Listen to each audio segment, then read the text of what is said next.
What is your response to that? Is that a plus point, or that's something that people may be concerned with? Well, I don't know whether there's a typical profile of a PAP candidate, but I do think that everyone needs to represent different segments and different aspirations of different individuals.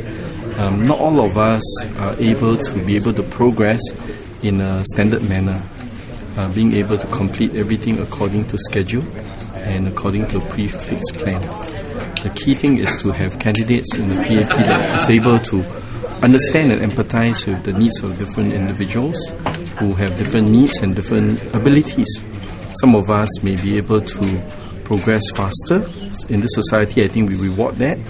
Some of us will need to take a bit longer time. And in this society, I think we provide that platform and the access to resources to help those of us who need a different pace and different pathway.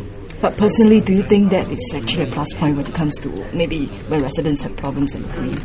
Well, whether it's a plus point or not, I will let the residents decide. But I think it enables me to be able to get in touch with those of us who may be concerned that we are not following the standard mold or the pathway, and worried that we may sort of get lost in the system.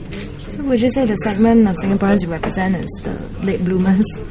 The ones who've gone through many trials, tribulations, and can still make it? Late bloomers. I think we got to see things in perspective. Most of us in Singapore, our life expectancy will be in the mid to late 80s. By the time some of us get to 80s, maybe it will stretch to 90s.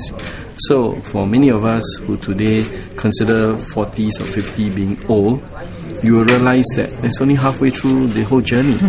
So whether you succeed in life or you have a good life, abundant life in terms of your family, your career, your aspirations, your hopes, your dreams, I think we got to see a longer term perspective. You may not get what you want today, you may not get what you want now, but work towards it, make use of the opportunities and resources that we have, and in due course I think you will see that there are advantages and there are resources that will come your way to help you succeed, at least in Singapore. Can we find out more about your background? So which were the industries and companies that you were in, and how did you join NTC to begin with? I've worked in the civil service in various stat boards, tourism board, sports council. I've worked in the police, I've worked in private sector, I've worked in Singapore, I've worked in Shanghai, I've worked with a construction company, hotels, internet, smart card, badminton association, and of course this is my current job in the NTUC. How did you get involved well, with in NTUC? my last job when I was in the badminton association, I worked very closely with the then president of the badminton association, which is Minister Lim Swee Say. And circumstances in the badminton association then wasn't a place whereby I could really do well in. And he offered me an opportunity to see whether I could work with him on a project working with redesigning job and helping low-wage workers find a better option in life. And that was more than 5 years ago. But did you have an HR background? Why did he think of you when it came to redesigning jobs for workers? I don't have a HR background, but I do have a people background. A lot of the industries and the things that I do and I dealt with in the past probably gave him the confidence that I may be able to work the ground, leverage on different partners, and be able to deliver programs to the people who most need it. And was it he who encouraged you to go into politics? Well, he was one of the stimulating factor, or rather a catalyst. But in the labour movement, you will realise that there are other labour MPs, and when you observe what they do on a daily basis, you do get inspired by their dedication and their commitment to push the cause of the workers, whether through Parliament or through together the other union leaders. And it is a very humbling experience to see how people dedicate their time, their energy, working for the rights and the needs of workers. Each time you face a setback, right, what was it that you did that, or how did actually someone help you along the way? Well, each setback, you retreat a little bit and you lick your wounds a bit, and sometimes you you are unsure whether or not can you pick yourself up again. For some people, each setback provide them new energy because they leverage on what they have past dealt with, and that provide them new drive. But each time I was concerned about people around me, my loved one, my family, whether or not this change will affect them, and it got me a bit concerned and worried.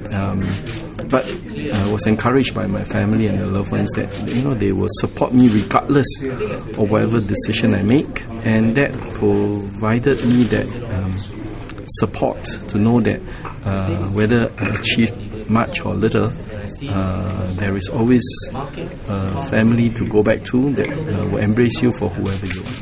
That was a difficult path that you took, but when was the turning point? When was the turning point? Towards what? Towards from a negative bumpy road to something that's brighter, perhaps. Oh, I'm not so sure it's brighter, perhaps. And I think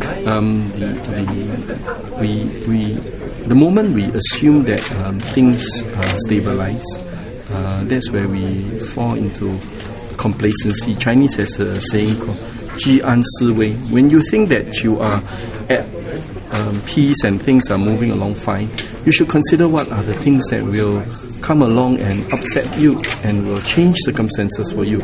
And you must always have that sense of urgency and sense of anxiety about what future, and be ready to tackle those future and be prepared for what tomorrow holds. What are you preparing for now then? What eventualities or other trials might happen? I think what we could are be worse? I think what no, I don't think my life has been worse, but I think that many of us recently all encountered a situation in Japan. We saw how it have affected lives. I just came back from a trip in Taiwan, whereby they are struggling with high unemployment rates, struggling with issues relating to youth unemployment and the likes of it. And I think in Singapore we have a very different situation, although we are only 4 hours flight away. We are currently dealing with a lower unemployment rate. But I think one of the concerns that I have about the future is that how do we help more of the unemployed quickly get access to good jobs? And for the rest of us who are not thinking of coming back to the workforce, I think how do we attract them to come back so that they don't give up hope and know that there's training, there are pathway, and it doesn't matter if you fail once or twice. I remember I sent out at least 20 CVs for a job application and they get none. So does that really defeat you, or will you go to pull yourself up again and try again? But when it comes to things like bankruptcy and business failures, I think people do say that in Singapore it's very hard to come back from those sorts of things that happen. Would you say that your own experience, you feel that is not true, that you can come back from that? I think we can come back from anything. I've met people who were from prison, and they could come back from what was seemingly impossible task of how society would have branded them and how family have looked at them, and they've been successful. We have seen people who have failed in their business both locally and overseas, and they've come back too. The question is really, does Singapore have, firstly, the opportunity for people to recover, and secondly, for the compassion to accept those who are different and help us get back on our feet again and to move forward? I think for the above 2 points we do have in abundance, in fact. So there is no lacking in either opportunity or compassion in our society to help the rest get back to their feet again as quickly as they can.